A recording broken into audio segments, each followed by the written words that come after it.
시청자 여러분 안녕하세요. SS증권 방송의 이성대입니다. 자, 제 얼굴이 좀 나아졌나요? 연휴가 지나고 나서 좀 푹 쉬고 돌아왔는데 어떻게 얼굴이 좀 나아졌는지 모르겠습니다. 나름 뭐 상당히 좀 편하게 쉬고 쉬어도 연휴가 끝이 날 것 같지 않았던 그런 시간이 있었는데 정말 편하게 보냈던 것 같습니다. 저희 집은 그 1월 1일 날 이미 이제 다 가족들이 왔다 갔기 때문에 이번 연휴 때는 혼자서 편하게 좀 지낼 수가 있었는데, 이런 살아가면서 이렇게 오랫동안 좀 쉬어본 날이 그렇게 많지는 않았던 것 같아요. 근데 이번 연휴 동안 쉬면서 상당히 좋은 그런 재충전을 하고 돌아왔다는 그런 느낌이 듭니다. 여러분들도 푹 쉬셨겠죠? 주식시장이 다시 한번 좀 활기를 띠려고 하고 있는 그런 상황이다 보니까 이제부터 집중해서 주식을 좀 해야 되는 그런 시기가 아닌가 이렇게 생각이 됩니다. 자, 그러면 오늘 증시 깨부수기 지금부터 시작하도록 하겠습니다.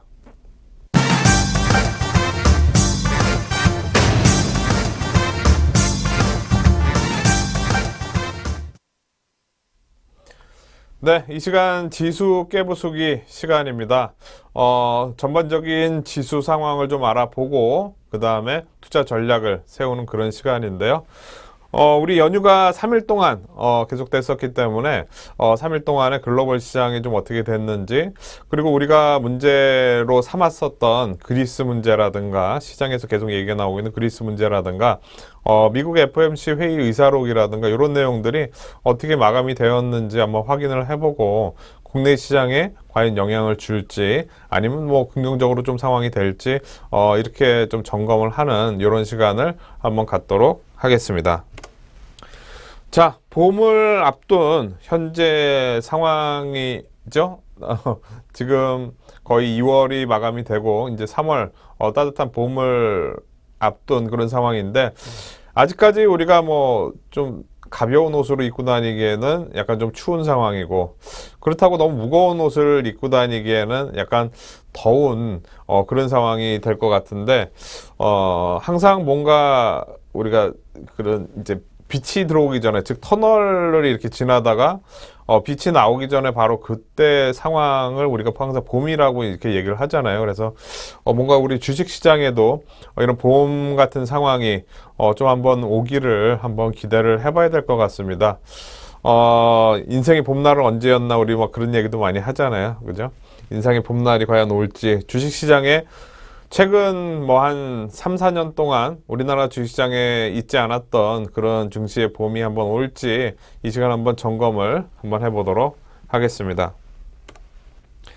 자, 먼저 글로벌 시장하고 국내 시장 연휴 기간에 어떻게 움직였는지 한번 생각을 해본다면, 우리 시장은 뭐 연휴 전이었으니까 글로벌 시장을 본다면 맑음이라고 제가 표현을 해놨어요. 맑음.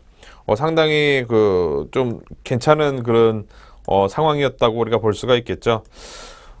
미국, 그리고 이제 유럽, 그리고 이제 뭐 우리 아시아 시장에서는 일본이 계속 열렸는데 일본 시장도 뭐 상당히 좋았던 그런 흐름이었던 것 같습니다.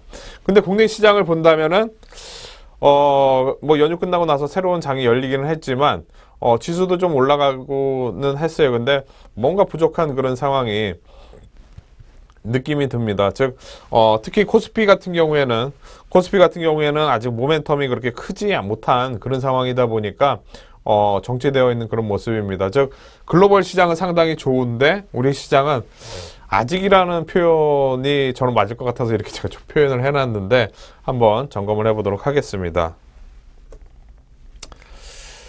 자,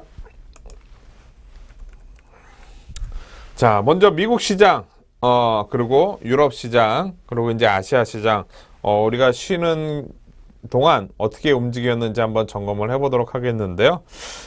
미국 시장 먼저 차트를 보면서 말씀을 좀 드려보도록 하겠습니다. 자, 글로벌 시장 먼저 보도록 하겠는데요. 먼저 미국 시장입니다. 좀 확대해서 볼까요? 자, 다우지수가 사상 최고치를 또 경신하는 그런 모습을 보였습니다. 지수상으로는 지난 2월 20일 상당히 강력하게 오르면서 154포인트 가까이 상승하면서 18,140포인트까지 올라왔습니다. 아주 강력한 그런 상승이죠. 우리가 한 몇 주 전에 제가 말씀을 드렸죠. 나스닥 지수 17,000선만 깨지지 않으면 요 부분이었었는데요. 요 선만 깨지지 않으면 크게 부담이 없는 그런 상황이다. 즉 우리가 뭐 미국 시장에서 금리 인상을 언제 할지 말지 이런 상황을 우리가 알 수는 없잖아요. 그죠? 뭐 이제 들리는 뉴스라든가 우리가 이걸 보고 판단을 하지만 우리가 대응할 수 있는 방법 지난번에도 제가 말씀드렸듯이 우리가 이 시장에서 나만이 살아남을 수 있는 그런 방법을 가지고 있어야 된다고 말씀을 드렸는데 우리가 정보력이 약한 우리가 판단할 수 있는 방법은 추세가 완전히 하락으로 전환이 되느냐 마느냐 이거 가지고 우리가 판단할 수 있는 거거든요. 만약에 미국 시장이 이렇게 급락하고 있던 그때 당시 급락하고 있던 상황에서 우리가 미국 시장이 이제 오를 만큼 올랐다. 그리고 이제 꺾인다. 뭐 헤드앤숄더형 패턴에서 이제 밀린다. 이렇게 생각을 했다면 추세가 미리 이제 깨지지도 않았는데 이 자리에서 그렇게 빠질 거라고 생각을 해서 좀 대응을 했다면 상당히 낭패를 볼 수 있었던 그런 상황이죠. 즉 대응이 상당히 중요한 시점에서 아주 중요한 자리에서 지지가 되고 나서 전고점을 돌파하는 그런 모습이 나왔습니다. 지난 1월 달에 FOMC 회의 내용이 회의 의사록이 이제 지난주 공개가 되었는데 우리 연휴 쉬는 기간 동안 공개가 됐는데 금리 인상 시기에 있어서 상당히 그 민감하게 좀 반응을 하는 그런 모습이었습니다. 시장이 민감하게 반응을 한 게 아니라 회의 내용이 자체가 그런 건데요. 즉 금리 인상 시기를 좀 앞당기는 뭐 그런 내용이라든가 뭐 이런 문구가 들어갔을 때 시장에 크게 영향을 줄 수가 있기 때문에 조심해서 이제 그런 문구를 넣고 빼는 이 내용에 대해서 이제 그런 내용이 있었는데 즉 금리 인상 시기를 굳이 이제 뭐 아주 이제 시장에 영향을 줄 정도로 그렇게 내용을 해서 급하게 이제 앞으로 땡기겠다 뭐 이런 내용은 아니었다고 볼 수가 있습니다. 즉 긍정적인 그런 상황이 나왔죠. 거기에다가 그리스 문제가 우리 연휴 시작할 때는 오히려 협상이 좀 잘 안 되는 그런 모습이 나왔는데 협상이 제대로 이제 타결되는 그런 모습이 나오면서 미국 증시가 급등을 하는 그런 모습을 보였습니다. 즉, 큰 흐름의 상승 추세가 꺾이지 않고 계속 올라가는 그런 상황이 나온다고 볼 수가 있겠고요. 특히 나스닥 지수가 상당히 좋은 흐름을 보였는데 제가 여기다 선을 이렇게 그어놨는데요. 지난번에도 한번 보여드렸을 겁니다. 그래서 나스닥 지수가 돌파를 하지 못했던 4,800선을 강력하게 돌파하는 이런 모습이 나왔는데 지금 보시면은 전부 다 빨간색이죠. 그죠? 8일 연속 올랐습니다. 우리가 장이 오르기 전에도 그러니까 연휴 전에도 강하게 돌파하는 모습이 나왔고 연휴 지나고 나서 연휴 때 3일 동안에 강하게 올라오는 이런 모습이 나왔어요. 그래서 좀 이따가 이 부분에 있어서는 다시 한번 말씀을 좀 드려보도록 하겠고요. 과연 2000년대처럼 IT 버블이 다시 한번 올 것이냐 그런 시대가 올 것이냐 한번 좀 이따가 한번 그 얘기도 한번 해보도록 하겠고요. 그 다음에 S&P 500 지수도 상당히 좋은 모습으로 마감을 했습니다. 사상 최고치를 기록을 하는 그런 모습으로 마감하면서 미국 시장 크게 부담이 없는 그런 모습이 나왔죠. 그죠? 즉 미국이 금리 인상에 대한 그런 우려는 있지만 만약에 그런 우려가 있다면 벌써 꺾였어야 되잖아요. 그죠? 근데 안 꺾이고 계속 사상 최고치가 나온다는 거는 딱히 금리 인상을 하더라도 그 여파가 그렇게 크지는 않을 거라는 그런 경기 회복에 대한 자신감 그리고 리스크를 충분히 감안할 수 있는 패드의 그런 이제 능력들 그런 거를 봤을 때 미국은 딱히 미국 시장이 갑자기 급락하거나 그래서 국내 시장에 지수를 끌고 내려가는 그런 상황이 나올 가능성이 상당히 좀 적다고 볼 수가 있겠고요. 즉 미국 시장은 상당히 맑음이죠. 그죠? 그 다음에 유럽 시장 한번 보도록 하겠습니다. 앞서서 말씀드렸듯이 그리스 문제가 2월 20일 날 타결이 되면서 6개월에서 이제 4개월로 지원하는 기간이 좀 짧아지긴 했지만 그래도 4개월로 타협이 됐습니다. 지난번에도 이 부분에 대해서는 제가 한번 말씀을 드렸을 거예요. 과연 그리스 문제 우리가 뭐 그리스 이제 이 협상 관련된 이 내용이 시장에 우리나라 이제 워낙 좀 빠르다 보니까 실시간으로 막 중계가 되고 좀 더 빠른 그런 내용을 얻기 위해서 자세하게 찾아보는 그런 사람들에 의해서 그 내용이 국내에 고스란히 전달되면서 과연 그리스 문제가 우리나라 시장을 막 끌고 내려갈 것처럼 막 이렇게 얘기를 하는 그런 뉴스들이 많이 있었습니다. 근데 그러다 보니까 이제 증권사에서도 상당히 그런 내용의 뉴스들도 상당히 많았다고 볼 수가 있겠는데, 실제로는 영향이 거의 없었죠. 제가 지난번에 말씀드렸듯이 그리스 문제는 예를 들어서 이렇게 올라가는 과정에서 이제 쉬는 과정 정도로 이렇게 말씀을 드렸죠. 즉, 이 부분에서 보시면 많이 올라왔다가 그리스 이제 양적 완화 3월부터 시작되는 양적 완화 때문에 많이 올라왔다가 그리스 문제 때문에 이런 과정이 만들어지는 거예요. 이런 과정이 만들어지고 그 다음에 재차 다시 올라가는 이런 상황이 될 가능성이 높다고 말씀드렸죠. 즉, 그리스 문제가 나올 때 유럽 시장에서 만약에 밀리는 모습이 나오게 되면 그때는 주식을 살 기회다 라고 말씀을 드렸는데, 이런 과정도 조차도 나오지를 않았어요. 대부분 유럽의 국가들이 대부분 다 올라오다가 옆으로 가다 이렇게 올라가는 그런 모습이 나오고 있습니다. 즉, 그리스 문제 때문에 많이 올라와서 쉬는 정도, 옆으로 쉬는 정도의 상승 N자 패턴이라고 우리가 그러는데, 이런 패턴이 대부분 다 나왔고, 그 다음에 다시 올라가는, 여기까지는 아니지만 중간에 올라가고 있는 그런 과정에 있다고 볼 수가 있을 것 같습니다. 차트를 한번 보면서 말씀을 드려보도록 하겠는데요. 자, 프랑스 증시, 가장 우리가 기본적으로 볼 수 있는 그런 증시라서 한번 보도록 하겠는데요. 지금 현재 보시면 약간 확대해서 볼까요? 좀 더 확대해서 본다면,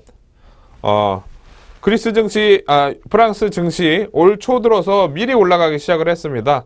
저점 라인대가 높아지는 그런 저점이 나오면서 쌍바닥이 크게 만들어졌죠.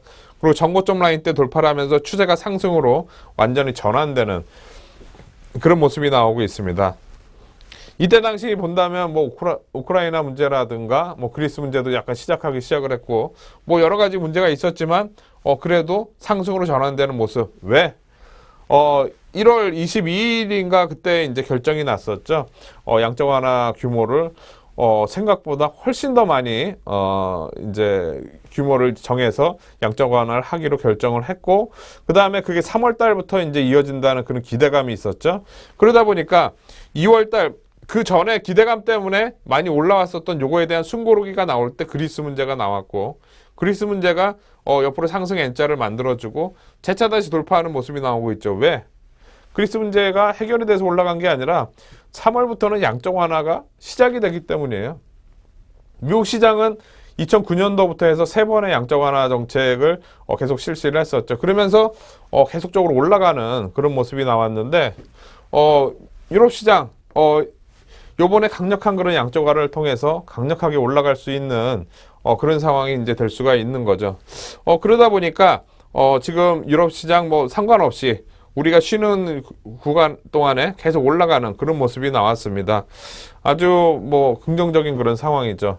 즉, 유럽 시장 유럽을 대표하는 프랑스가 이 정도니까 나머지 독일은 좀 더 연휴 기간 동안에 더 많은 1.6% 가까이 상승을 했고요. 프랑스는 지난 금요일 날에는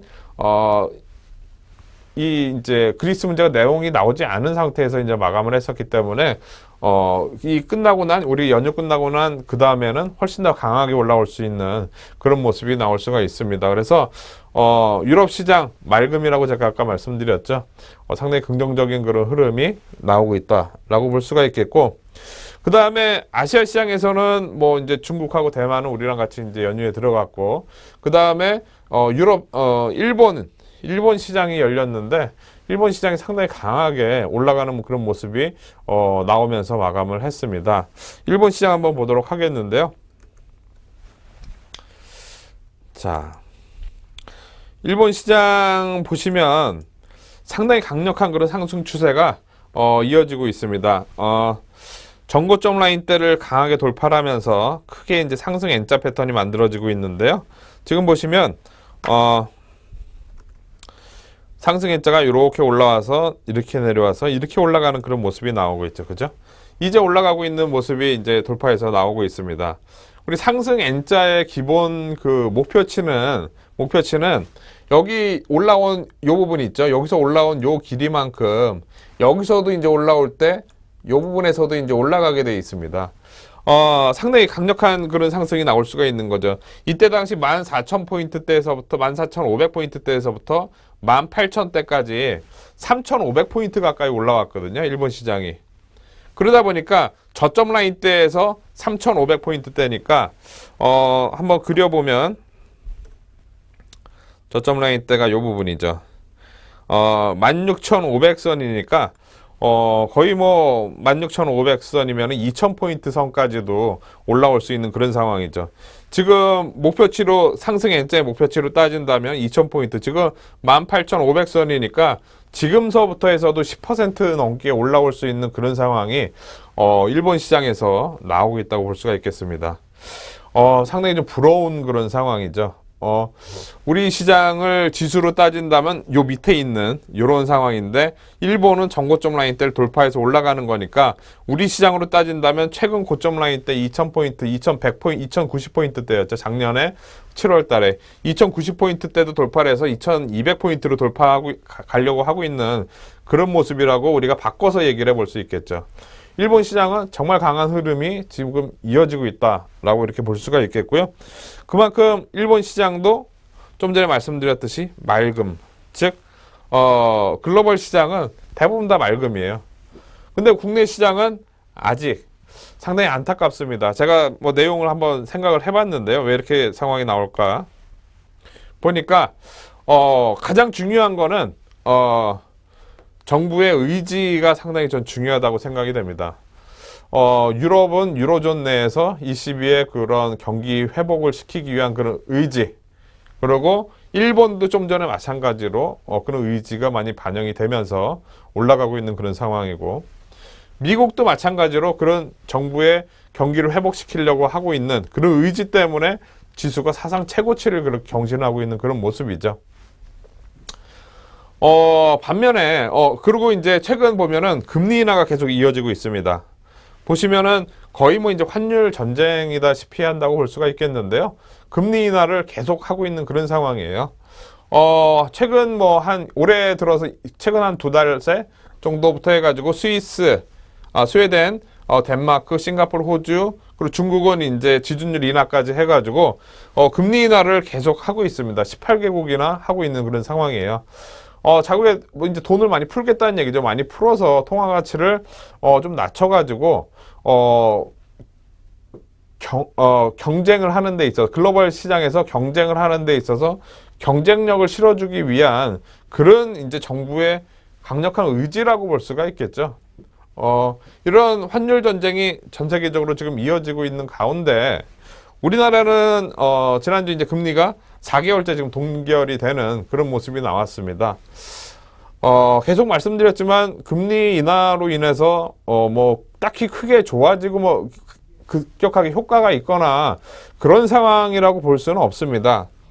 그래도 제가 여기다 의지라고 표현을 한 거는, 정부가 과연 경기 회복을 시키기 위한 그런 노력을 하고 있느냐, 그리고 그런 의지가 있느냐, 뭔가를 보여줘야 되는 거거든요. 시그널을 줘야지, 아까 우리 글로벌 시장에서 주가가 막 올라가는 그런 상황을 봤듯이 우리나라도 같이 올라갈 것 같은데, 우리나라는 아직 시그널이 없어요. 그죠? 뭐 제가 이런 얘기하면 좀 그렇긴 하지만 좀 아쉽습니다. 뭐 경기를 좀 회복을 시키기 위한 그런 노력들이 아직은 제대로 이어지지 않고 있다라고 볼 수가 있겠습니다. 그러다 보니까 금리 동결되다 보니까 국내 시장 상대적으로 상대 강도가 약한 그런 상황이 계속되고 있는 그런 모습이죠. 코스피 지수 잠깐 한번 위치를 한번 봐볼까요? 지금 뭐 일본 시장 이렇게 강력하게 올라가고 있는 반면에, 지금 상대적으로 코스피 지수를 보도록 하겠는데요. 보시면 작년 2090포인트 때, 그때 이후로 3중봉에서 무너지고 나서 이제 요만큼 위치예요.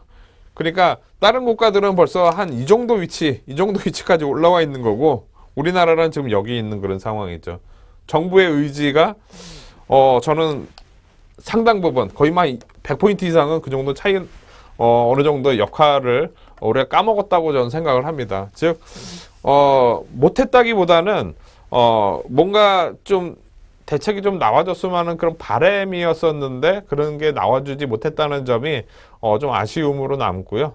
대신에 그래도 이 정도 버티는 거는 어느 정도 국내 기업들의 그런 경쟁력, 그리고 여태까지 이제 해왔던 쌓아왔던 그런 이제 내용들이 있기 때문에 이 정도는 버텨주는 게 아닌가 좀 생각은 되는데 뭔가 좀 달릴 수 있을 만한 그런 이제 채찍질이라고 해야 되나요? 뭐라고 그래야 되나요? 그런 것들이 좀 나와줬으면 하는 그런 바람입니다. 그래서 아직까지는 국내 시장에서는 정부의 의지가 약간은 좀 부족한 그런 상황이 아닌가 좀 생각이 되고, 그 다음에 글로벌 시장이 좋을 수밖에 없는 이유는 이거를 얘기를 해보고 싶어요. 성장, 즉 시대를 만들어가는 상황이다. 우리가 옛날보다는 아주 잘 사는, 편하게 이제 사는 그런 시대가 왔잖아요. 물론 아직까지도 전 세계에는 여러 가지 이제 먹는 거라든가 이런 것 때문에 고민하는 그런 나라들이 상당히 많이 있습니다. 근데 대부분 그래도 아주 이전보다는 좀 나아진 그런 국가들이 많이 있는데 그 많이 나아지게 한 그런 국가들의 그런 산업들이 다른 쪽으로 이제 바뀌어가고 있다는 거죠. 즉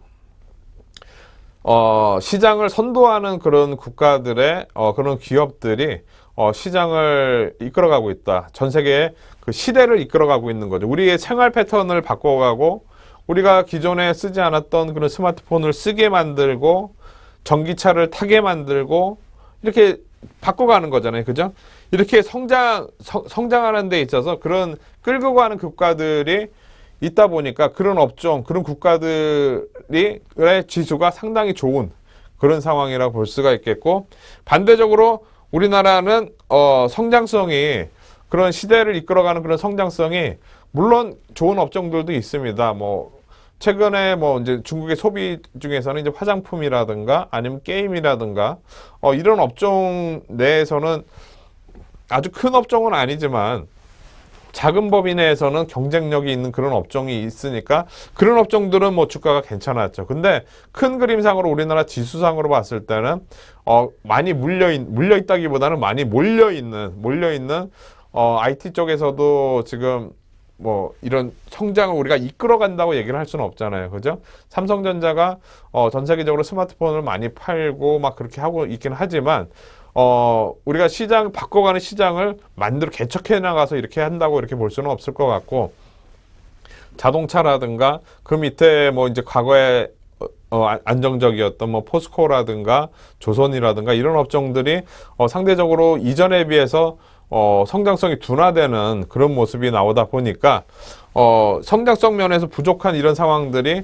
국내 지수에 그런 조정을 계속 좀 가져온 게 아닌가 이렇게 생각이 됩니다. 그래서 이런 부분들이 우리나라는 아직이라고 제가 아까 표현을 했었는데 뭔가 좀 모멘텀이 좀 나와줬으면 좋겠다는 그런 생각이 듭니다. 즉 글로벌 시장하고 우리나라하고 지금 차별화가 계속되고 있는데 이런 부분이 가장 크다고 생각을 해요. 그래서 기존에 우리나라 우리나라가 빠르게 발전하는 과정에 있었던 화학이라든가 조선이라든가 이런 업종들이 성장성이 둔화가 되는 이런 모습들이 국내 시장의 지수에 아까 그 차이를 이렇게 가져온 게 아닌가 보여지고, 이 상황에서 뭔가 좀 되려면 정부의 정책이라든가 이런 부분이 조금 더 보강이 된다면, 살짝만 건드린다고 우리가 주가상으로는 그런 표현이 있잖아요. 주가가 이렇게 계속 옆으로 이렇게 가는 경우에는 그만큼 지겹다는 거거든요. 보통 우리나라 종합지수 지금 한번 잠깐 월봉 차트로 보면은 지난번에도 말씀드렸지만 옆으로 이렇게 계속 가고 있는 그런 모습이 나온단 말이에요. 옆으로 계속 이렇게 가다 보니까 생각해 보세요. 지겹단 말이에요. 다른 국가들은 막 계속 올라가는데 우리나라는 옆으로 가니까 우리나라 국가들은 박스권 상단에서마다 계속 판단 말이에요.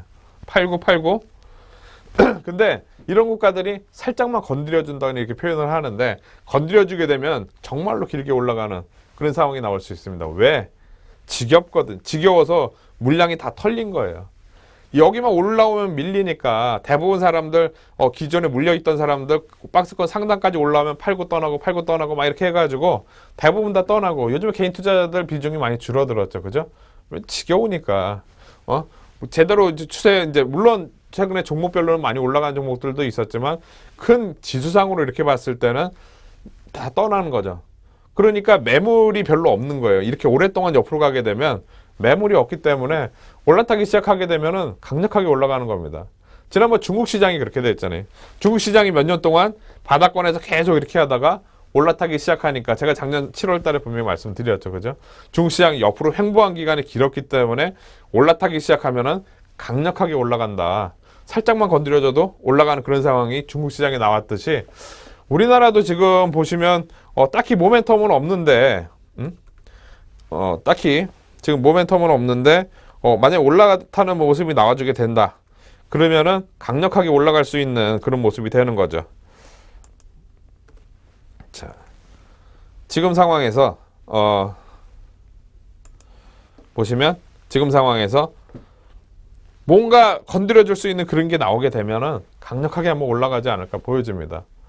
왜냐하면 우리나라 저력이 있거든요. 그리고 글로벌 시장에서는 지금 다른 나라 국가에서 막 밀어주고 있긴 하지만 우리나라는 개별 기업들이 막 이렇게 해도 어느 정도 살아남고 있다는 거는 개별 기업들의 경쟁력은 뭐 세계 최고 수준이라는 거죠.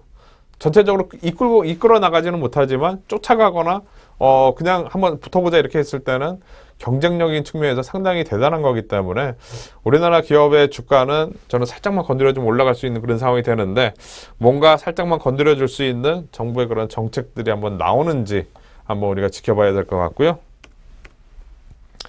자, 그리고 거기다가 우리나라 주가가 좀 약했던 그런 부분들 생각해 본다면 연휴 기간 동안 또 유가도 별로 올라가지를 못했어요. 그래서 유가 반등이 좀 미미한 그런 상황이 나왔습니다.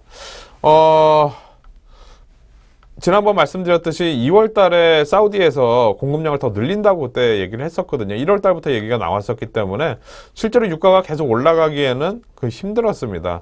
그러다 보니까 연휴 기간에 유가 반등이 별로 미미한 그런 상황들이 경기 회복이 불확실하다는 그런 내용으로 해석될 수도 있고, 그 다음에 우리나라 이제 정유 관련주라든가 화학 관련주들의 시가총액이 그래도 좀 있다 보니까 코스피 반등에 부정적인 그런 영향을 좀 미쳤던 것도 지수가 상대적으로 우리나라가 약한 코스피 지수가 아직이라고 제가 표현을 했는데 그런 이유가 아닌가 저는 생각이 됩니다. 자, 그래서 그럼에도 불구하고 뭔가 우리가 희망적인 내용을 찾아보자 이렇게 하게 되면은 나스닥이 초강세를 보이고 있다는 점을 한번 생각을 해봐야 될 것 같아요. 2000년도 IT 버블 다시 돌아가고 싶은 그런 시대입니다. 그때 당시 막 종목들 많이 올라와서 막 하한가 뭐 2, 3일 정도 맞았다가 하한가가 만약에 풀리게 되면 그때부터 4, 5일 또 상한가가 들어가는 막 그런 모습이 나왔습니다. 뭐 그때 당시 뭐 미수매매 그런 것도 상당히 많이 있었죠. 그러면서 미수매매 잘만 하면은 2, 3일 만에 뭐 더블이 쉽게 나는 그런 장도 뭐 아주 많았고요. 그래서 뭐 변동성이 무지 심하다 보니까 상당히 재밌는 그런 장세였다고 볼 수가 있겠습니다. 대신에 휴유증은 아주 큰 그런 상황이었죠. 왜냐하면 이제 하락 추세로 접어들다 보니까 반등 나올 줄 알고 또 샀는데 또 다시 거기서부터 또 밀리기 시작을 하니까 완전히 깨지는 정말 휴유증이 상당히 컸는데 어쨌든 지금 나스닥의 초강세가 이어지고 있는 그런 모습입니다. 아까 나스닥 지수 우리가 잠깐 봤듯이 나스닥 지수 잠깐 보도록 하겠는데요. 지금 월봉 차트를 한번 봐야 될 것 같습니다. 지금 보시면 이 부분이었죠. 이 5132.52포인트 이 부분인데 상당히 강력하게 올랐습니다. 710포인트대에서부터 뭐 거의 뭐 지수가 이렇게 올라간 거니까 얼마나 많이 올라갔겠습니까? 그러다 보니까 초창기에는 우리나라의 종목도 그렇게 쫓아올리지 않았었는데 99년도 뭐 이때 99년도 2000년도 이때 상당히 국내 시장이 쫓아서 움직이는 그런 모습이 나왔습니다. 근데 지금 보시면 지금 나스닥이 여기까지 올라왔어요.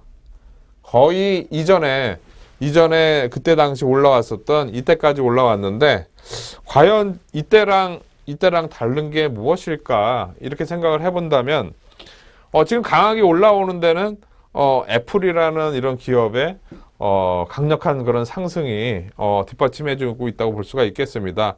즉, 시대를 이때 당시에는 IT 버블이라고 했던 거는 실제로 그 시대를 이끌어갈 줄 알았는데 시대를 이끌어간다고 그런 이제 성장성은 있었지만 실적이 따라주지는 않았거든요. 근데 지금은 애플이라는 그런 기업이 실적이 대단하죠. 그러다 보니까 이때랑은 다른 거는 실적에 기반한 그런 상승이 나오다 보니까 이런 견조한 그런 상승이 나온다고 볼 수가 있겠고, 이때랑은 분명히 다른 거죠. 애플은 성장성도 있는 반면에 있을 뿐더러 실적까지도 좋으니까, 성장성에다 실적까지도 좋으니까 이런 흐름을 이제 만들어낸 게 아닌가 이렇게 생각이 됩니다. 즉 이때랑은 질이 다르죠. 분명히 이때랑은 질이 다릅니다. 그렇게 본다면 이때 당시 강력하게 올라왔었던 그 우리가 뭐 보안 테마, 뭐 IT 관련된 우리 벤처 붐이 막 일면서 관련주들 뭐 그때 당시 다음 새로운 기술 엄청나게 올라가는 그런 모습이 나왔는데 그런 모습이 요번에도 또 한번 나올 수 있을까 이렇게 생각을 해본다면 업종별로는 그 코스닥 내에서 시장을 좀 주도하는 그런 업종 내에서는 좀 가능할 수도 있다고 생각이 됩니다. 최근 뭐 핀테크라든가 아니면 뭐 3D 프린터라든가 여러 가지 업종들 많이 있죠. 그 업종들이 대부분 다 보면 실적이 많이 나지는 않잖아요. 그죠? 근데 반면에 뭐 게임이라든가 뭐 이런 업종들 같은 경우 그리고 이제 새로운 이제 수익 구조를 창출해내는 뭐 다음 카카오라든가 어떤 성장성에다가 수익 구조까지 만들어낼 수 있는 이런 기업들이 합쳐지면서 하나가 주도주가 나오게 되면은 나머지 부실한 기업들도 쫓아서 이렇게 올라가는 그런 상황이 이때도 있었거든요. 이때도 있었기 때문에 요번에도 만약에 나스닥이 계속 올라가면서 강력하게 올라가면서 이 라인대를 쉽게 돌파하는 그런 상황이 나오게 된다. 그렇게 하게 되면 코스닥 지수도 상대적으로 한번 그런 순환매가 돌 수 있는 그런 상황도 한번 기대를 해볼 수 있을 것 같습니다. 그래서 우리가 생각을 해본다면 자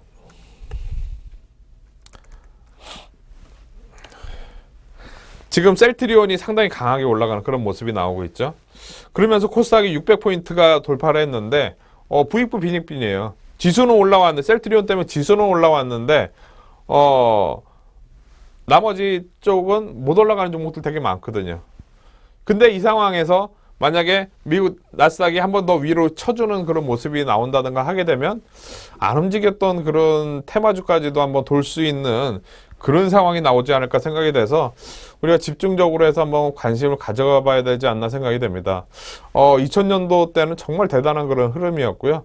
유동성이 한번 몰리기 시작을 하다 보니까 그런 상황이 나왔는데 우리가 지난번 제가 코스닥 기업들 실적 발표하고 나서는 약간 피해야 된다고 그때 말씀을 드리면서 차익 실현에 대해서 말씀을 드렸는데 그러고 나서 종목들은 좀 밀리긴 밀렸어요. 근데 코스닥 지수가 올라온 거는 이 셀트리온 한 종목 때문에 어떻게 보면 영향을 받아서 올라왔다고 볼 수가 있습니다. 즉 종목들이 실적 발표하고 나서 밀리는 이런 상황이 나왔었죠. 뭐 컴투스라든가 이런 종목들도 밀렸었는데 재차 다시 올라가려고 하고 있습니다.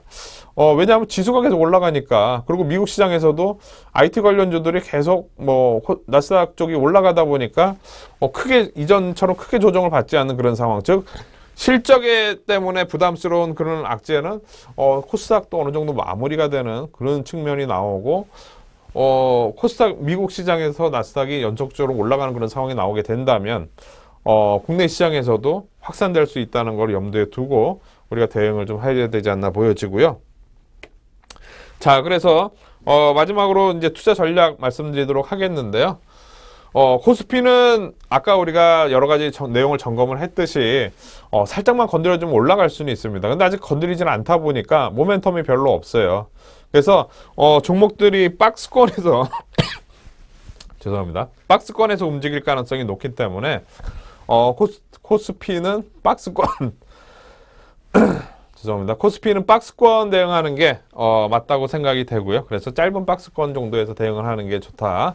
그리고 코스닥은 제가 순환매라는 표현을 썼습니다. 그래서 지금 뭐 셀트리온 때문에 올라가긴 하지만 미국에서는 애플 때문에 그런 이제 IT 쪽이 올라간단 말이에요. 그러면 국내 IT 관련된 그런 중소형주들, 그런 종목들 중심으로 해서 순환매가 도는지 여부 보고 대응하셔야 될 것 같아요. 만약에 확산이 안 되면 어쩔 수 없어요. 대신에 확산이 된다면 그 폭이 클 수가 있기 때문에 우리가 관심을 갖고 지켜보자 라고 좀 말씀을 드리도록 하겠고요.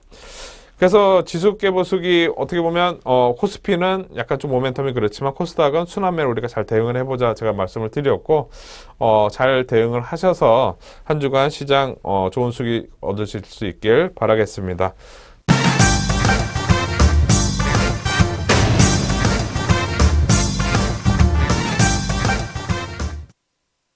여러분 안녕하십니까. 주소도 깨보시게 좀 황대현입니다. 자, 설 연휴는 잘 쉬셨죠?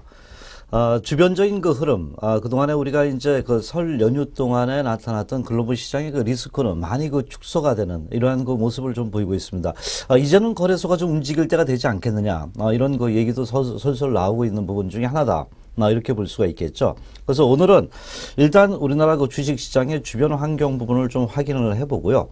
그 다음 국내적으로 과연 수급이 어떻게 변하고 있는가를 먼저 우리가 조목조목 좀 살펴볼 필요가 있다 이렇게 봅니다. 오늘은 오래간만에 유망업종을 하나 들고 나왔습니다. 거래소 시장에 그 약간의 변화가 좀 나타날 수 있다는 이런 그 측면들이 부각되기 때문에요. 바로 유망업종을 말씀드리고 또 유망 종목 두 종목을 또 말씀을 좀 드리도록 하겠습니다. 이제 날씨는 상당히 좀 포근해지고 있고요. 국내 시장도 봄에 이한 어떤 그 기지개를 좀 서서히 키는 이런 그 환경이 조성이 되고 있다 이렇게 좀 보는데요. 우선적으로 간단하게요. 시장 상황 2월 23일 현재 그 흐름을 우리가 살펴보도록 하겠습니다. 특히 글로벌 시장 분석을 좀 하면서요. 오늘의 유망업종 종목을 들어가 보도록 하겠는데요. 서서히 이제 글로벌 시장의 변화가 나타나고 있는 상황 중에 하나다 이렇게 보는데요. 여러분들 아시다시피 바로 그리스의 구제금융 4개월 연장이 됐습니다. 어쨌든 말이 많습니다. 파열음이 많고요. 그러나 일단은 연명을 했습니다. 그러나 결국은 그리스가 탈퇴를 하지 않는다는 이런 부분을 볼 때 시간은 걸리더라도 그리스와 특히 독일 간의 조율이 진행이 될 가능성이 높다 이렇게 보겠고요. 그것은 결국 이제 마지막 남은 3월 달에 바로 ECB의 증시 부양 정책의 일환인 양적 완화가 현재 될 것이다 이렇게 봅니다. 양적 완화가 진행될 경우는 결국 바로 그 전반적인 그 달러 캐리 트레이드당 뭐 유로 그 캐리 트레이드 이런 부분이 나타나면서 유동성에 대한 그 기대가 상당히 높아질 수 있다 이렇게 봅니다. 그래서 우선적으로 바로 그리스 구제금융의 4개월 연장 부분은 일단은 상당히 그 전 세계 우리가 설 연휴 동안에 미국이라든가 그 다우존스 나스닥이 신고가를 경신하는 이러한 그 모습을 보였고요. 또 유럽 독일 또한 그 탄력적인 상승이 이어졌다 이렇게 봅니다. 그래서 이런 부분을 볼 때 그동안 주가 상승의 걸림돌, 특히 이제 그 글로벌 시장이었죠. 여기서 그리스의 어떤 구제금융이 4개월 연장됐다는 부분은 일단 안도의 한숨을 내쉴 수 있다. 이렇게 우리가 접근을 좀 해볼 수 있습니다. 그래서 다우나 나스닥 부분이 그 신고가를 현재 그 경신했던 부분은 그리스 악재 부분이 그 많이 축소된 부분이 아닌가 이렇게 봅니다. 물론 미국의 금리 인상 가능성 부분도 나타날 수 있지만은요. 이제 서서히 미국 경기에 대한 어떤 그 확실한 경기 회복보다는 순차적인 예상보다 더딘 이러한 그 경제 지표가 나타나면서 바로 매파적인 발언이 나타나고 있죠. 조금은 현재 금리 인상 시기를 좀 늦춰서 좀 하는 것이 낫지 않겠냐 이런 측면들이 좀 부각이 되고 있습니다. 그래서 우리가 마지막 남은 과제 바로 대외적으로는 아마 미국의 금리 인상 여부가 어떻게 달러 강세로 이어지면서 바로 그 신흥국 아시아 부분에 돈이 빠져나가는 이것이 가장 문제다 이렇게 봅니다. 그러나 이 부분의 수년 가능성이 높아지고 있고요. 이제 초이노믹스에 대한 어떤 기대치가 높아지고 있습니다. 그래서 제가 오늘 들고 나온 게 바로 유망 업종 중에 초이노믹스 관련 부분에 대한 기대다. 왜냐하면 초이노믹스라는 부분은 일단은 전 세계적으로 아베노믹스든 유럽이든 돈을 푸는 과정입니다. 그래서 우리나라도 이제 마지막 남은 조기 금리 인하 부분이 한 번 더 남아 있다 이렇게 봅니다. 그래서 이런 부분과 더불어서 입법에 대한 어떤 활성화 부분이 나타나면은 국내 그 증시의 그 흐름도 투자 심리가 회복이 될 수 있는 환경이 조성이 된다 이렇게 봅니다. 결국 이것은 거래소 시장의 안정에 대한 기대치가 높아집니다. 물론 이제 그동안의 초이노믹스의 그 기대감은 나타나면서 바로 코스닥 시장에선 상당히 일봉상 탄력이 좋았던 부분인데 특히 거래소 시장이 상대적으로 대형주가 계속 그 소외된 이런 부분이지만은 이제는 서서히 현재 투자 심리가 회복이 됨으로써요. 지수는 완전히 탄력은 주지 않는다 하더라도요. 선별적인 업종별로 어떤 차별화든지 종목별 흐름의 변화가 나타날 수 있다. 이렇게 우리가 글로벌 시장의 그 흐름을 보면서 매매 전략을 수립할 수 있다 이렇게 봅니다. 즉 과거보다는 다르게 변화가 현재 진행이 되고 있고요. 설 이후에 우리가 나타날 수 있는 부분은 바로 글로벌 리스크가 그 현재 상당히 줄어들고 있다는 부분에 초점을 둬야 되지 않겠나 이렇게 좀 볼 수 있습니다. 그러면 우리가 실내로 2월 10일과 18일 사이에 과연 외국인의 수급이 어떻게 변했는가를 우리가 살펴볼 필요가 있다고 봅니다. 물론 이제 가장 중요한 게 그렇습니다. 현재 외국인 매수가 가장 저는 중요하다 이렇게 좀 봅니다. 그런데 최근에 들어오면서 우리나라 그 주식시장의 외국인들이 뭐 선물 매수하면 현물 매도하고 뭐 이런 측면들이 상당히 높았던 부분인데 결국 우리나라 증시의 포지션이 높은 그 주체가 바로 저는 외국인 기관 개인 간의 외국인이라고 봅니다. 그래서 이러한 그 외국인들의 그 매매의 흐름을 우리가 미리 예측을 한다면 그것은 또다시 우리나라의 어떤 주가의 방향성을 또 예측할 수 있는데 한몫을 한다 이렇게 보는데요. 일단 지난 2월 10일, 18일 사이에 나타났던 현상은 4대 그 뮤추얼 펀드가 현재 38억 달러 정도 유입이 됐다는 부분은 일단은 국내 시장에 저는 긍정적이다 이렇게 보고요. 이 부분은 바로 우리나라 그 실적 악화 쇼크에 대한 어떤 부담감이 과거보다는 줄어들었다는 부분과 그리스의 악재 부분이 줄어들면서 유럽에서 돈을 풀 경우에 우리나라로 과거와 같이 돈이 유입될 수 있다는 부분이 서서히 뮤추얼 펀드로 나타나고 있지 않느냐 이렇게 좀 볼 수 있겠고요. 또한 약간의 변화는 우리가 그 설 전후로 해서 바로 그 신흥국 쪽에 외국인의 순매수가 상당히 강화가 됐다. 그러니까 아주 강화된 부분은 아니지만 조금씩 현재 그 매수 부분이 나타나고 있습니다. 다만 아시아 신흥국 대비 우리나라 자체적으로 봤을 때는 아직은 외국인의 순매수 강도가 여전히 그 현재 그 좀 약세다. 즉 뭐냐 아시아권에서 상대적인 약세라는 거죠. 그래서 이런 그 측면들이 나타나는데 그렇다면 그럼에도 불구하고 제가 판단하기엔 거래소 시장의 그 흐름에 변화를 줄 수 있는 부분은 이제 악재가 축소되고 있다는 부분입니다. 그렇다면 우리나라가 현재 그 어떤 변화를 줄 수 있는 부분 중에 하나가 뭔가 볼 때 바로 기준금리 그 인하, 제가 요 글을 갖다가 잘못했네요. 여기 2분기 인하가 아래 들어가겠죠. 기준금리 그 2분기의 인하 및 그 1분기의 기업 실적에 대한 그 개선이 될 수 있다. 이렇게 우리가 그 접근을 좀 해볼 수가 있겠습니다. 그래서 이런 부분을 볼 때 우리나라의 악재들은 많이 그 줄어들었던 부분이지만은요. 현재 외국인의 그 매수 기대감이 서서히 그 증가되고 있다는 부분이고요. 우리나라는 외부적인 외부적인 악재가 많이 줄어들어가 있다는 거죠.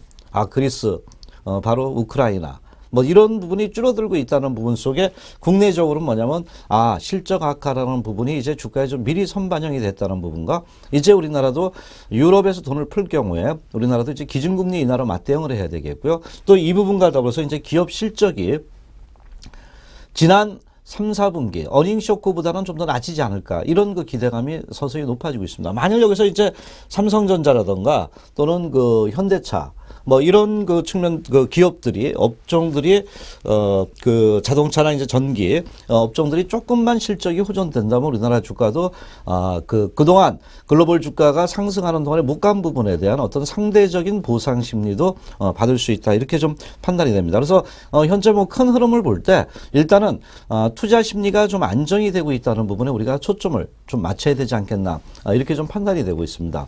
자 그러면은 코스피 시장 그동안에 뭐 그래도 뜨지 않았느냐 이렇게 볼 수는 있지만 제가 본 체감 지수 부분을 볼 때는 코스닥 대비 이렇게 좋지 않았다 이렇게 봅니다. 그러나 최근에 들어오면서 추세적으로 지난 그 변곡점을 그 통과를 좀 했다는 이런 그 측면들이 여기서 나타나고요. 이 네모난 부분에 있어 가지고 최근에 단기 입형이 정별이 돼가고 있습니다. 물론 현재 그 2월 23일 현재 그 주가가 반등하다가 설 이후에 그 약간은 그 물량 그 흐름을 좀 보였던 음봉은 나타났던 부분이지만 추세의 흐름을 볼 때 현재 상단 부분을 서서히 돌파를 하고 있는 과정 중에 변동성이다. 저는 이렇게 좀 보고 있습니다. 그동안에는 우리나라 추세 보세요. 2093포인트 조금 올려놓고 계속 그 하락이었잖아요.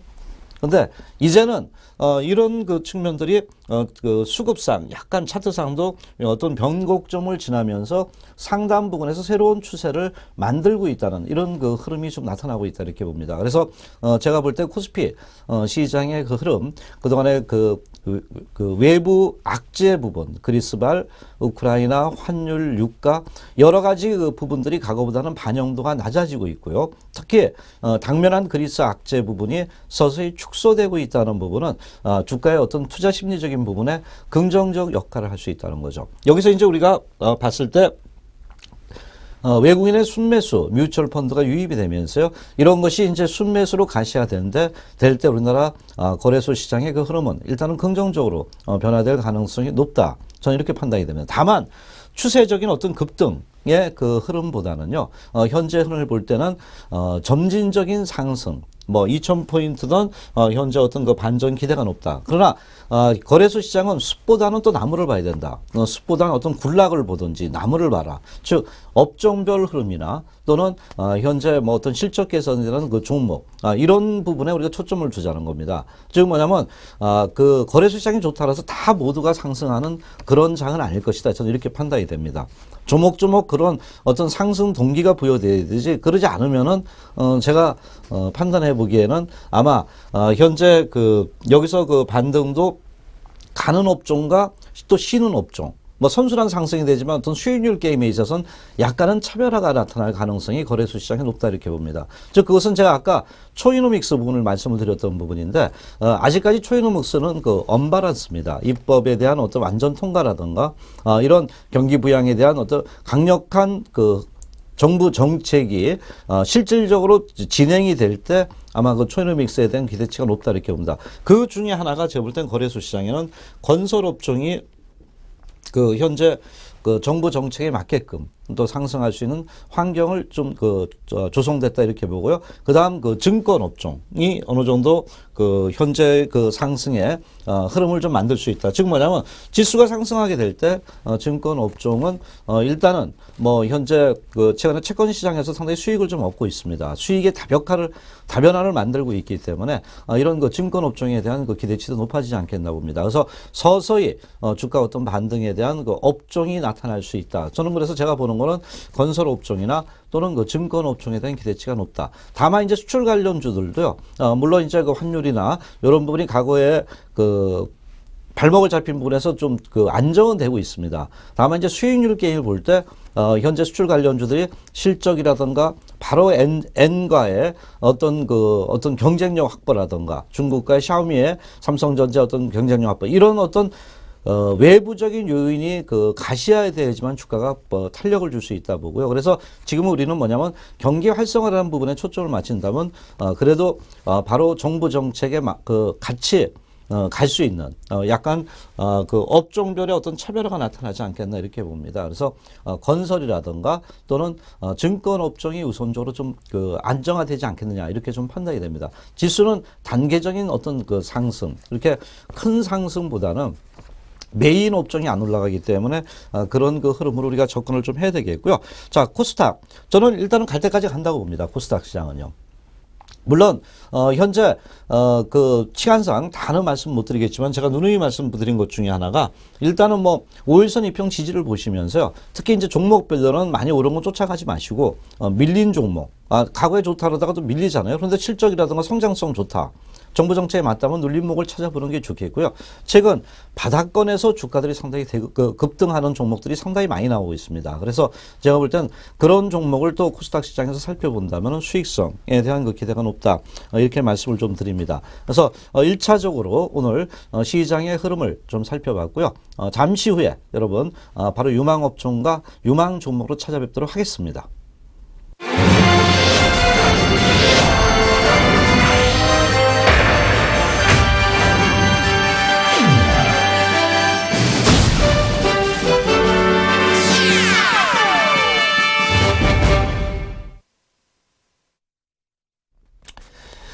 예, 건설 업종을 제가 오늘 좀 들고 나왔습니다. 거래소 시장에 오래간만에 그 업종을 좀 분석을 좀 해드리는 부분 중에 하나인데 그동안 현재 뭐 중소형주라든가 코스닥 종목군에 많이 치중을 좀 했던 부분이죠. 그러나 제가 아까 말씀드렸던 거래소 시장의 변화가 서서히 좀 나타날 수 있다 판단되기 때문에요. 우선 초이노믹스의 가장 큰 수혜 업종이라 볼 수 있는 건설 업종을 좀 말씀드렸는데요. 일단 신규 분양 부분에서 지방 쪽에서 서서히 고개를 좀 들고 있고요. 최근 강남 쪽에서 재건축을 현재 함으로써 이것이 현재 상당히 긍정적으로 변화가 조금씩 진행이 되고 있습니다. 전세값이 90%, 전세가 미쳤다 그러잖아요. 그래서 이제는 이거 집을 사야 되는 거 아니냐, 전세 사느니. 이런 얘기가 상당히 나오고 있습니다. 과거에도 우리가 노 대통령 시절인가요? 전세값이 80% 이상 육박할 때는 바로 집값과 거의 맞물릴 때는 그게 바닥이었다. 뭐 이런 얘기도 나오고 있습니다. 그래서 어쨌든 최근에 신규 분양이 서서히 늘어나면서 특히 재건축이 강남 쪽에서 지방 쪽으로 선순환의 흐름을 보여주고 있다. 이렇게 좀 볼 수가 있겠습니다. 특히 정부 기관 이전의 혁신도시 개발 이런 측면들이 지방의 신규 분양이 지속될 것이라는 측면들이 크게 좀 부각되고 있고요. 선순환 구조의 부동산 시장의 변환이 안정화될 수 있다는 측면들이 나타나고 있습니다. 특히 주택의 그동안의 우발 채무, 우발 손실들이 상당히 많이 감소가 되고 있다는 부분이 긍정적으로 좀 부각이 되고 있다 이렇게 봅니다.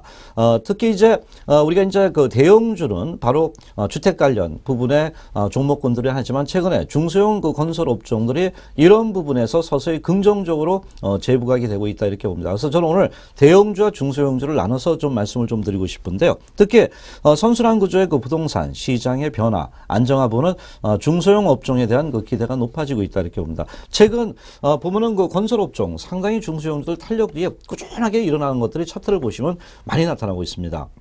그래서 보면은 서안이 대구 지역의 유일한 부동산 개발이라든가 동원 개발, 부산 지역의 진정한 주택 개발 전문 업체고요. 이테크 건설도 바로 에너지 공급의 어떤 EPC 업체로서 서서히 좀 부각이 될 수 있습니다. 또한 동아지질과 화성산업도 최근에 주가 흐름이 상당히 좋게 긍정적으로 부각이 되고 있죠. 코론글로벌 또한 현재 어느 정도 정상화의 흐름이 나타나면서 긍정적 흐름으로 변화가 되고 있다는 겁니다. 그래서 제가 볼 때 거래소 시장에서도 이제 건설 업종을 본다면 유망 중소형 건설 업종들을 이제는 서서히 볼 때다 이렇게 좀 말씀을 드리고요. 자, 오늘은 또 유망 업종, 건설 업종을 좀 말씀을 드렸고요. 바로 종목으로 이제 또 여러분들한테 이런 중소형 건설 업종을 얘기했잖아요. 이제는 또 현재 대기업 부분의 현대산업개발을 현재 두 종목을 말씀을 드린다는데 일단 현대산업개발의 어떤 변화가 서서히 좀 나타나고 있고 최근에 주가도 상당히 좋습니다. 특히 이제 자체 사업의 현재 마진 개선이 상당히 예상보다 좋다. 이런 얘기가 나오고 있습니다. 최근에 들어오면서 저마진 사업 자체 사업 중에 바로 대구의 월배 2차 부분만 남았습니다. 그래서 저마진 구조의 이러한 수익성이 나빴던 아파트 이런 공사 부분은 거의 이제 축소가 돼가고 있다는 이런 측면들이 부각되고 있고요. 특히 현대 아이파크몰 이 부분에서 이제 수익성이 서서히 나타나면서 자체 마진 개선으로 사업이 서서히 상회가 되고 있다는 이러한 모습이 현재 부각이 되고 있다 이렇게 봅니다. 그래서 최근에 현재 저마진 자체 사업의 비중이 축소가 되면서요. 현재 주택 공급 확대라던가 이 부분에 대한 기대가 높습니다. 주택 마진 개선의 흐름을 볼 때 주택 원가율이 과거보다는 상당히 높아지고 있습니다. 특히 이제 최근 2014년도에 89%에서 이제 2015년도는 84%로 이제 추가 좀 개선될 이런 측면들이 부각되고 있고요. 특히 최근에 주택 공급 증가가 되면서 자체 수익 마진에 대한 기대가 높아지고 있는 것이 바로 통영발전 프로젝트. 약 2조 원 정도 된답니다. 그 부분에 대한 어떤 기대감이 높아지고 있고요. 또한 부산 신항 등 이런 부분에서 하반기에 현대산업의 어떤 수익성 부분이 긍정적으로 부각이 될 수 있다. 이렇게 좀 볼 수 있습니다. 그래서 현대산업이 최근에 자체 사업 마진 개선이 상당히 긍정적으로 되고 있다는 이런 부분에 초점을 좀 둬야 되지 않겠나 이렇게 보고요.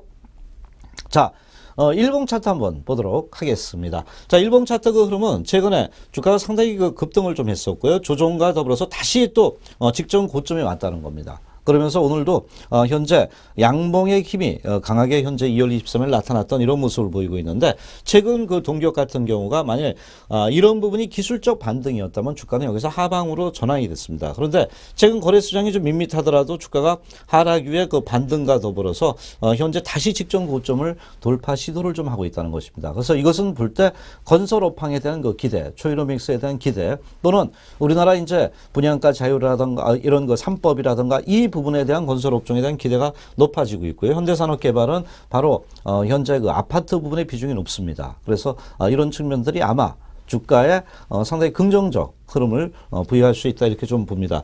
뭐 쫓아가지는 않아도 되고요. 제가 볼 때 차트 흐름상 뭐 눌림목 주면은 저점 매수 요 4만 원대 부분에 지지 라인을 좀 봐도 되지 않겠냐 이렇게 말씀을 좀 드리도록 하겠습니다. 두 번째는 많이 빠진 종목군 중에 하나의 한 종목인데 아이마켓 코리아입니다. 과거 삼성 거였죠. 최근에 인터파크로 넘어가면서 현재 그 변화를 주고 있는 부분 중에 하나다 이렇게 좀 보는데요. 특히 아이마켓 코리아 하면은 여러분들께서 잘 아시는 부분 중에 하나가 최근에 그 현재 영업이익 성장률 부분이 한 12%로 좀 양호한 이런 그 측면을 좀 보여주고 있습니다. 특히 그 최근에 들어오면서 현재 이 종목에 볼 때 4분기에 대손 비용이 한 23억 정도 나왔는데도 불구하고 영업이익률은 상당히 그 긍정적이다. 또한 자회사 그 안현케어 부분의 그 매출이 한 630억 정도 늘어나면서요. 또 영업이익도 한 43억인데 전산구매 시스템을 통해 가지고 영업이익률이 한 10%대 이상 증가가 되고 있다는 이러한 얘기가 좀 나오고 있습니다. 특히 이제 삼성 매출량이 좀 줄었다도 이제는 삼성 매출량은 어느 정도 한계 줄은 부분이 한계가 왔기 때문에 현재 작년과 마찬가지로 삼성 매출량이 늘어나고 비삼성 매출 부분도 최근에 현재 한 14% 꾸준하게 증가하는 추세라는 얘기가 나오고 있습니다. 그래서 이런 부분이 있고요. 마지막으로 이제 그 쿠브리치 인수 부분이 이번 1분기에 마무리 예정이 나타나고 있습니다. 그래서 이런 부분과 더불어서 특히 최근에 쿠브리치 부분이 가디언과 시너지 효과에 대한 추가 매출에 대한 기대가 높아질 수 있는 환경이 조성되고 있다. 이렇게 우리가 접근할 수 있겠고요. 그래서 현재 2019년도까지는 삼성의 매출에 대해서는 꾸준하게 변함이 없고 비삼성에 대한 매출, 자회사에 대한 매출 부분이 상당히 동기업에 대한 긍정적 흐름을 만들어 줄 수 있지 않겠나 이렇게 좀 볼 수 있겠죠. 차트 흐름을 좀 볼게요.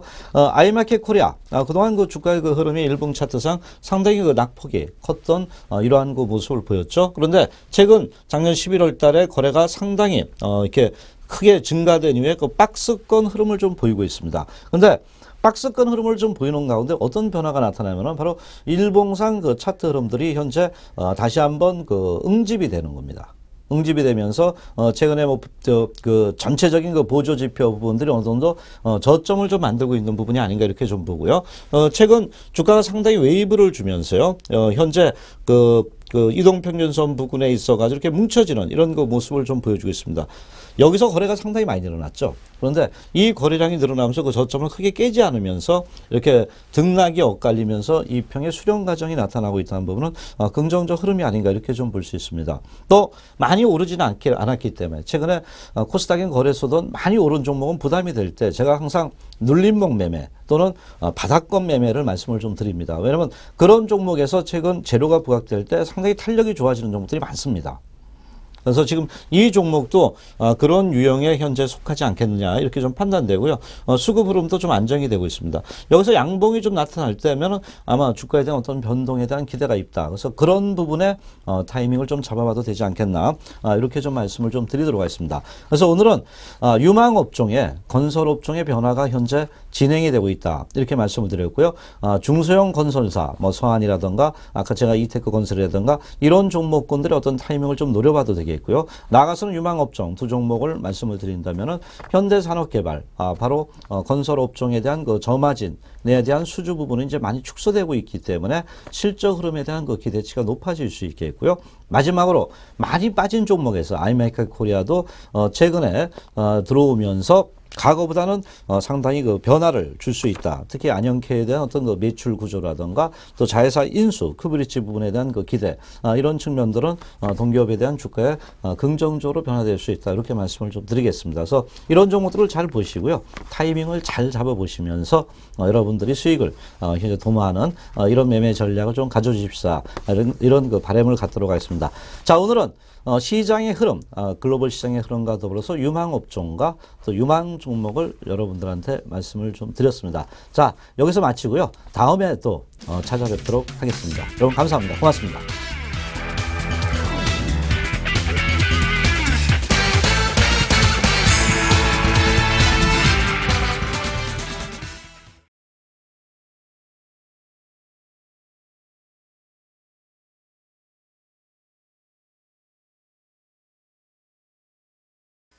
Quick, quick, quick.